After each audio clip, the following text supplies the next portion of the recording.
The formula. The formula. Logic protects us from misfortune. Logic protects us from misfortune.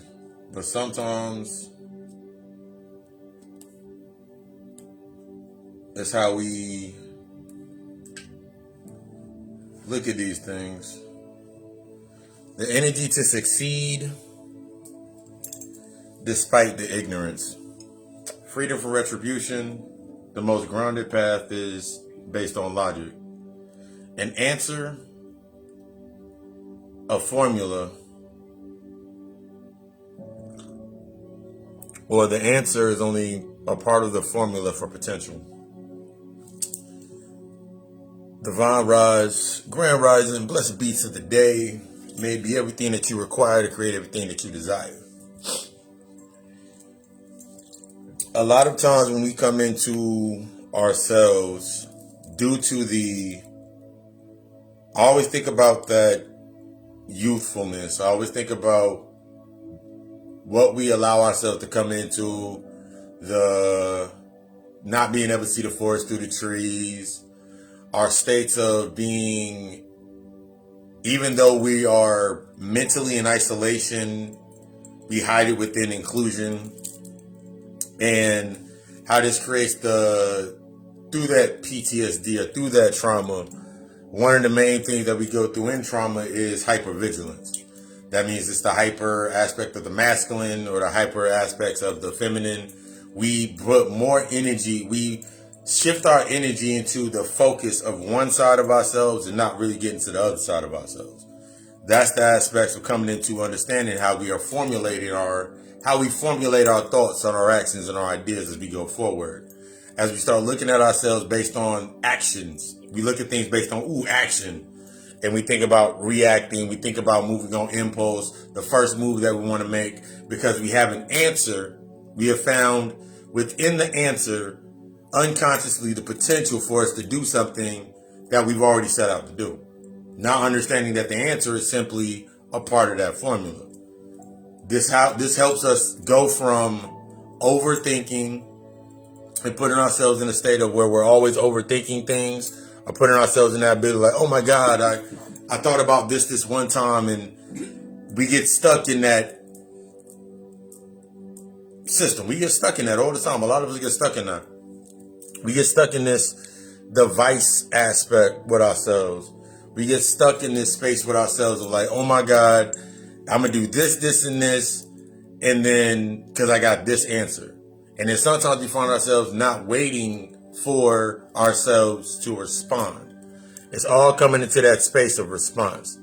It's always allowing ourselves to respond in the most manner that's going to help us expand.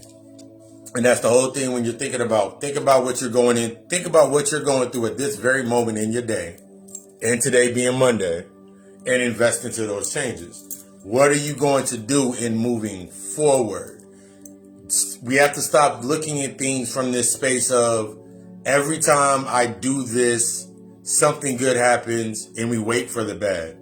Or we have the pessimistic approach where something's going bad and we'll never see the good. That means a lot of times when something good happens in our life, something good comes into us, something that's supposed to actually help us move forward, we don't know how to embrace it because, as I've been talking about throughout the last week, we're so stuck on the wants, but we haven't defined the needs. It's easy for us to define our wants. Our wants are the external aspects of our life. The wants are the external aspect. It's easy for us to look for the wants. It's easy for us to define our wants. We want to have that good job. We want to have that good job. We want to get that crib. We want to do these things. That's cool. But when we're not defining what we truly need for ourselves, we're not defining those aspects of being in solitude to ourselves. We're not defining the aspects of us actually going through that process of healing. We're not defining ourselves to go through that hermit phase.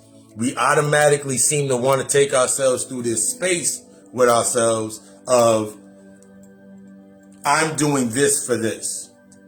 As long as I can set my tone for this, whatever it may be. I'm doing it for this.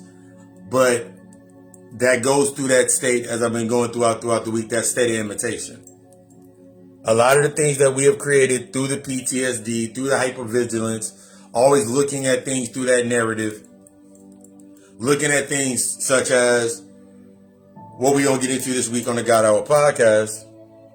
When I put this up, week's episode, hypervigilance and PTSD. We cannot see that forest through the trees.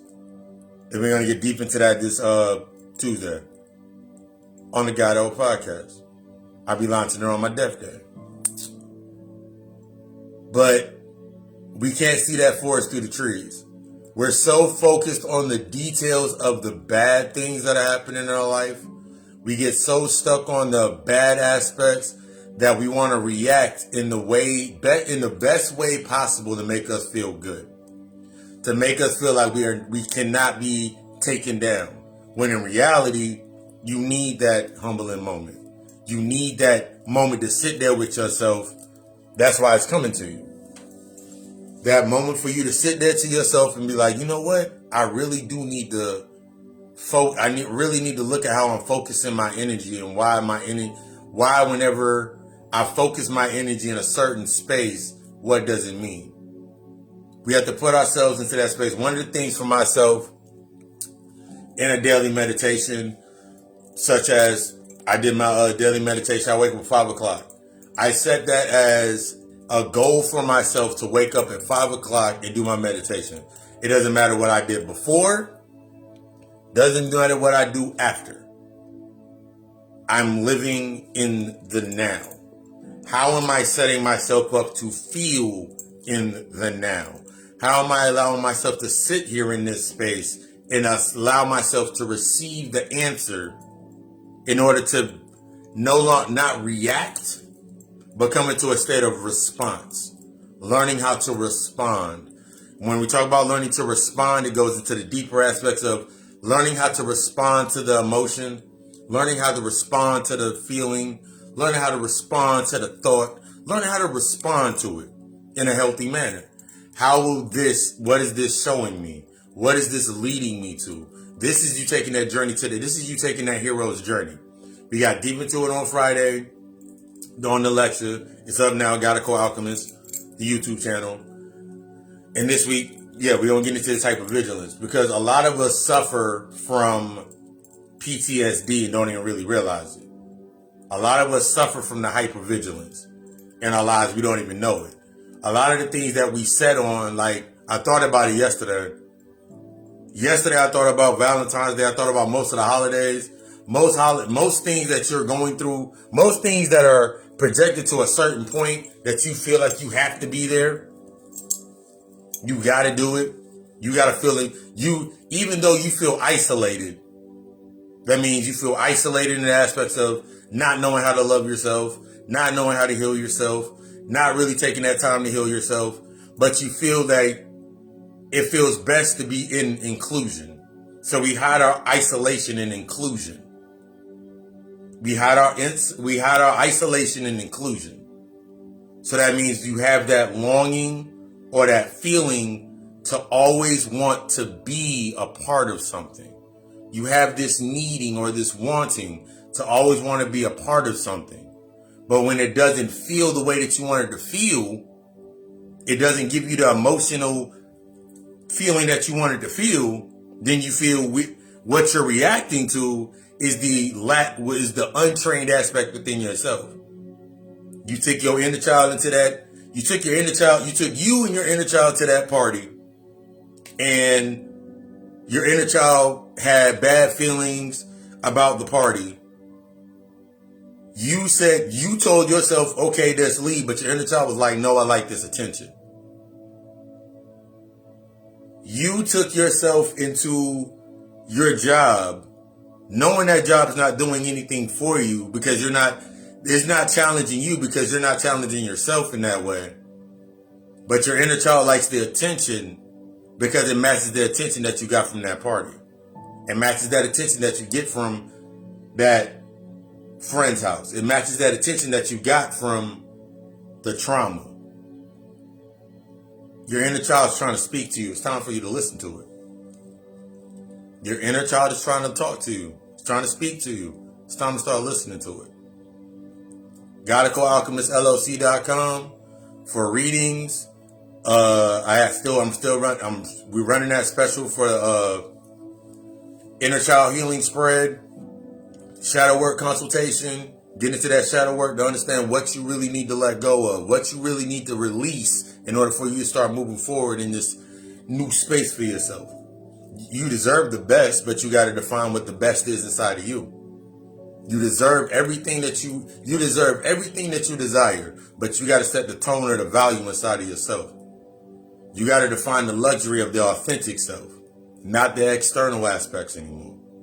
You have to define the luxury of the authentic self. I just want you to be the fucking best. And every day that you rise, you should be investing in the changes to expand.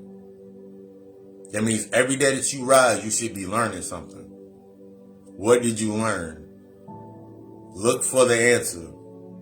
Look for the answer as a part of the formula to unlock your greatest potential. I love you. We love us. Ashe.